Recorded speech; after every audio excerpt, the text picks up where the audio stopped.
지금 이 시간은 조직 신학을 배울 것입니다. 신학은 하나님에 대해서 배우는 거예요. 우리가 하나님에 관해서 배우지를 않으니까 하나님이 어떤 분인지를 잘 모른다는 거예요. 그래서 확실하게 하나님에 관해서 배워야 된다는 것입니다. 그래서 먼저는 하나님이 우리를 택하셔서 하나님의 거하시는 거룩한 성전으로 만드신다라는 것입니다. 그걸 위해서 우리가 신학을 하는 거예요. 그런데 제자 훈련원이 있어요. 제자 훈련원은 제자만 만드는 거예요. 제자를 만들어서 예수님이 가신 그 길을 따라갈 수 있게 만드는 거예요. 그래서 신학을 하는 사람들은 자기를 만드는 거예요. 내가 거룩한 성전이 되어지는 것이거든요. 그래서 이 신학을 가리키는 곳은 어디냐면 보이는 교회예요. 그래서 보이는 교회에 가서 하나님에 관해서 배우고 말씀을 배우고 또 서로 사랑하고 섬기는 법을 배우고 또 여러 가지 삶에서 제사를 드리는 방법을 배워서 그것을 삶에 나가서 적용하는 거예요. 그러므로 내가 성전이 되어지는 것입니다. 그런데 제자를 만든다라는 것은 이제 자기가 만들어진 사람들이 나아가서 이제 내가 다른 사람을 또 제자를 만드는 거예요. 그래서 만들어진 사람들은 다른 사람을 또 살려야 돼. 나 하나만 만들어지면 된다라고 생각하면 그냥 보이는 교회만 가서 공부하면 돼요. 그래서 여기는 청함을 받은 자예요. 그런데 내가 만들어져서 이제 몸으로 다른 사람을 가르칠 수 있는 제자가 되는 사람은 이제 남을 살리는 것입니다. 여기는 택함을 받은 자예요. 이 택함을 받은 우리는 이제 남을 가르치기 위해서 훈련을 받는 거예요. 이 훈련은 삶에서 내가 십자가를 지는 모습을 다른 사람들에게 보여줘야 돼요. 보여주지 않으면 다른 사람들이 나를 보고 하나님을 믿을 수가 없어요. 나를 만들 때도 십자가를 집니다. 여기까지가 누가복음이에요. 그런데 다른 사람을 살리기 위해서 제자로 나아갈 때가 요한복음이에요.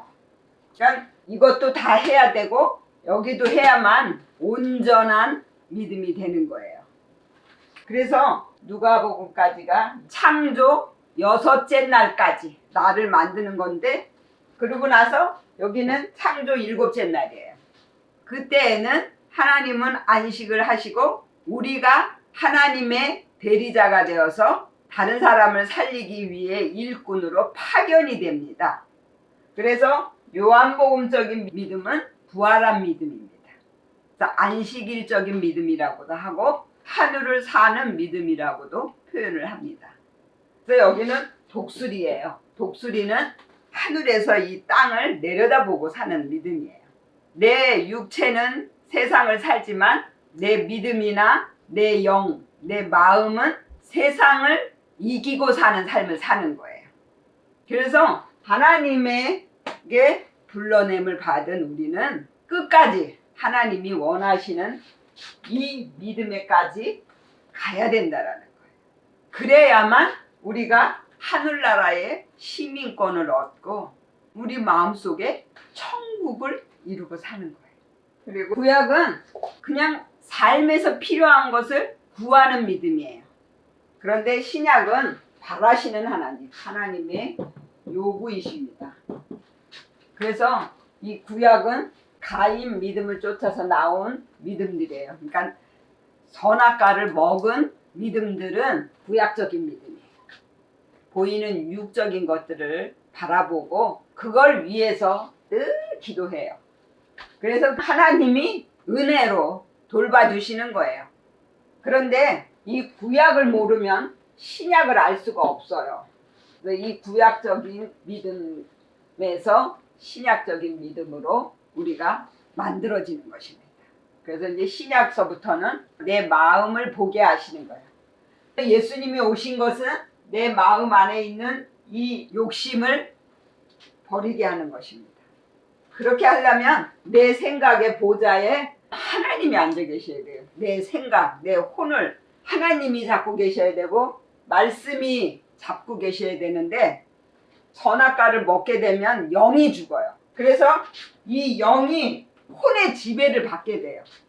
그래서 혼이 내 영을 지배하기 때문에 이 영이 힘을 못 써.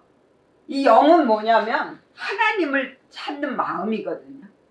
그런데 하나님을 찾는 마음이 혼의 지배를 받아서 하나님을 찾을 수가 없고 문제가 오면 내가 그 문제를 해결하려고 한다는 거예요. 그것이 바로 마귀에게 내가 지배를 받고 있다라는 것입니다. 그래서 예수를 보내셨어요. 하나님의 말씀. 말씀이 내 위에 오셔서 마귀를 내쫓아요. 쫓겨나면 말씀이 나를 다스려 주셔요.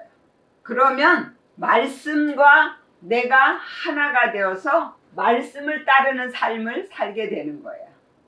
모든 삶에서 문제가 옵니다. 혼 중심으로 마귀가 이끄는 대로 살 때는 이 문제를 내가 하려고 그랬어. 그런데 내가 해결하려고 하는 것이 아니라 하나님께 그 문제를 맡기게 된다라는 것입니다.